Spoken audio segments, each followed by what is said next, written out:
नमस्कार बच्चों, एक बार फिर से स्वागत है आपका अपने हिंदी गुरु यूट्यूब चैनल पर। आज हम अभ्यास करेंगे कृतिका कक्षा 9 के अध्याय 4 में माटी वाली के प्रश्न और उत्तरों का सरल से सरल भाषा के रूप में। बच्चों, माटी वाली कहानी एक अभावग्रस्त महिला की कथा है। वह शहर के घरों में लाल मिट्टी देती है। वह अपने काम में इतनी व्यस्त रहती है कि उसे अच्छे बुरे भाग्य के बारे में सोचने का समय ही नहीं मिलता। उसके पास रहने को घर नहीं है। वह अपनी गरीबी का दुखड़ा किसी और के सामने नहीं रोती है। अगर आप हमारे चैनल पर नए हैं तो चैनल को अवश्य ही सब्सक्राइब करें। आइए तो वीडियो को प्रारंभ करते हैं। आइए बच्चों, देखते हैं प्रश्न पहला। शहरवासी सिर्फ माटी वाली को ही नहीं, उसके कंटर को भी अच्छी तरह पहचानते थे। आपकी समझ से वे कौन से कारण रहे होंगे जिसके रहते माटी वाली को सब पहचानते थे? उत्तर: शहरवासी माटी वाली तथा उसके कंटर को इसलिए जानते होंगे क्योंकि पूरे टिहरी शहर में केवल वही अकेली माटी वाली थी। उसका कोई प्रतियोगी नहीं था। वही सबके घरों में लीपने वाली लाल मिट्टी दिया करती थी।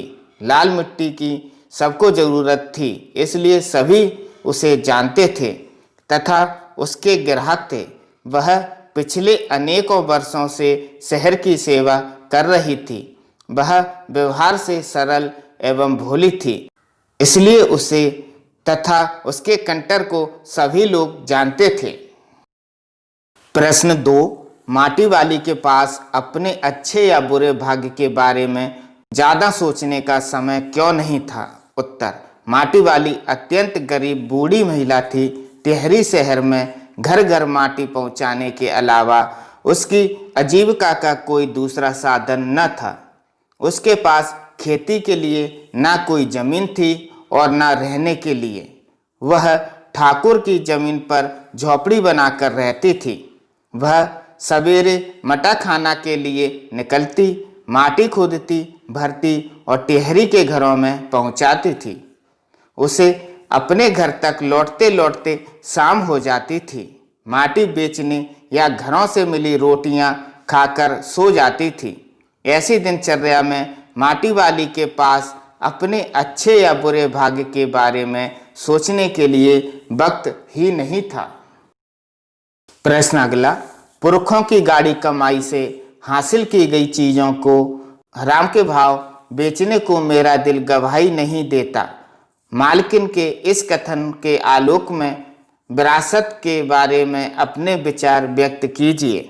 उत्तर: हमारे पुरखों के समय इतने साधन और सुविधाएं न थी। उन्हें हर चीज़ पाने के लिए बहुत मेहनत करनी पड़ती थी। आमदनी कम होने से मूलभूत आवश्यकताएं पूरा करना भी कठिन हो जाता था। इनके बाद भी उन्हें अपनी गाड़ी कमाई में से कुछ पैसे बचाकर अनेक कलात्मक वस्तुएं एकत्रित की और उन्हें अपनी आने वाली पीढ़ी के लिए छोड़ गए। उनसे उनकी मेहनत, लगन और बचत की कठिनाइयों का पता चलता है। नई पीढ़ी के लिए ये वस्तुएं विरासत जैसी होती हैं। इनसे हमें अपनी सभ्यता, संस्कृति का ज्ञान मिलता है। ये वस्तुएं हमारे पूर्वजों की रुचियों एवं आर्थिक सामाजिक स्थिति का परिचय कराती हैं। यह आने वाली पीढ़ियों का दायित्व है कि वे विरासत की इन वस्तुओं का संरक्षण करें तथा भावी पीढ़ी को सौंप जाएं। पूर्वजों की मेहनत और गाड़ी कमाई से बनाई गई इन वस्तुओं का महत्व जानकर ही मालकिन का मन इन्हें हराम के भाव बेचने को नहीं करता है। प्रश्न अगला। भूख मीठी कि भोजन मीठा से क्या अभिप्राय है? उत्तर: इस प्रश्न में यह तथ्य छिपा हुआ है कि भोजन मीठा या स्वादिष्ट नहीं हुआ करता है। वह भूख के कारण स्वादिष्ट लगता है। इसलिए रोटी चाहे रूखी हो या साग के साथ या चाय के साथ, वह भूख के कारण मीठी प्रतीत होती है, अतः रोटी के स्वाद का वास्तविक कारण भूख से होता है।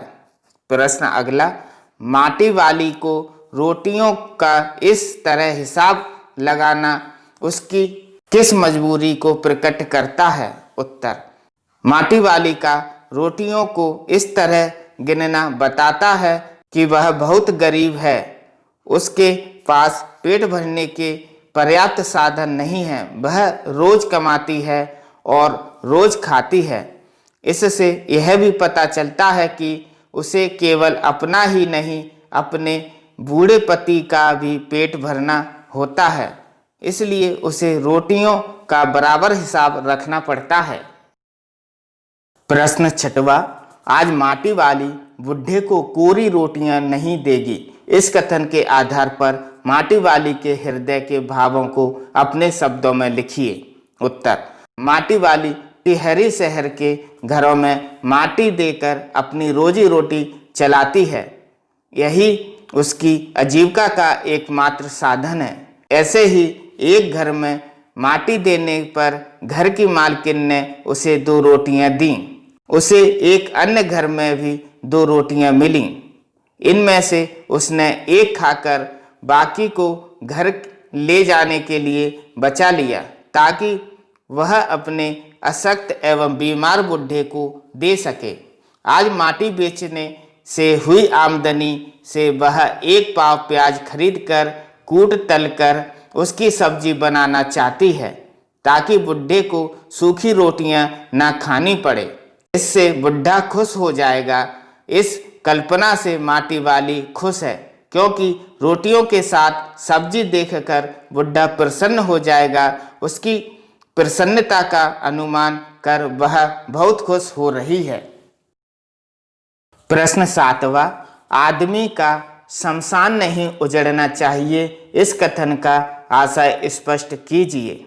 उत्तर, इस कथन का आशय है गरीब आदमी का रहने का ठिकाना नहीं छीनना चाहिए। गरीब आदमी अपने स्थान से उजड़कर दूसरे स्थान पर बसने में समर्थ नहीं होता, इसलिए अगर वह अपने मूल स्थान से उखड़ गया तो फिर उसकी मिट्टी खराब हो जाती है, वह मारा मारा फिरता है, इसलिए उसे अपने निवास स्थान पर ही अंतिम सांस लेने का अधिकार होना चाहिए। उसे अंतिम यात्रा अर्थात शमशान तक वही रहना चाहिए जहाँ का वह मूल निवासी है। प्रश्न 8वां, विस्थापन की समस्या पर एक अनुच्छेद लिखिए। उत्तर, किसी योजना के कारण कुछ लोगों को कहीं कहीं विस्थापित किया जाता है तो बड़ी समस्या आती है। जो साधन संपन्न होते हैं वे तो एक स्थान से दूसरे स्थान पर जाकर अपनी व्यवस्था कर लेते हैं। उन्हें विस्थापित से कठिनाई तो होती है, किंतु अपने साधनों के सहारे वे उन कठिनाइयों को हल कर लेते हैं। किंतु जिनके पास साधन नहीं है वे विस्थापन के झटके को नहीं झेल पाते हैं। गरीब आदमी पर ना धन होता है और ना साधन होता है। ऐसी स्थिति में वह कहीं जाकर कैसे विस्थापित हो पाएगा? उसके लिए तो विस्थापन मरण का कारण हो जाएगा। वास्तव में विस्थापन अपने साथ कई समस्याएं लेकर आता है।